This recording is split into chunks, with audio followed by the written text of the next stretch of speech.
একটা face cream, একটা shampoo, Dove shampoo, একটা lipstick, lip balm, nail polish, আর বডি ওয়াশটাও মনে একটু কম হয়ে গেছে। হ্যাঁ, একটা বডি ওয়াশও নিয়ে নি। Body wash. এই শুনছো, বলছি আমি মার্কেটে যাব মার্কেটিং করতে, তোমার কি কিছু লাগবে? বলো কি লাগবে? আমার নিয়ে আসবো, একবারই নিয়ে আসবো। বলো। আমার বাসন মাজার সাবান আনতে হবে একটা, বাসন মাজার সাবান, আর আর ওই জামা কাপড় কাচার জন্য সার্ফ এক্সেল, আচ্ছা সার্ফ এক্সেল, আর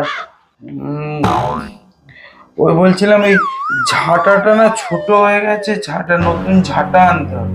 ঝাঁটা? এই তো কদিন আগে ঝাঁটাটা নিয়ে এলাম গো, এর মধ্যে ঝাঁটা কি করে ক্ষয় হয়ে যায়, কি করে ছোট হয়ে যায়? হ্যাঁ, ঠিক মতন তুমি ঠিক মতন যত্ন করে তুমি কাজ টাজ করছো তো, ঝাড় উঠে দিচ্ছ তো নাকি? নাহলে জানো তো ঝাঁটার আরো অনেক গুণ আছে। না, ঠিক আছে, এবার থেকে ভালো করে করবো।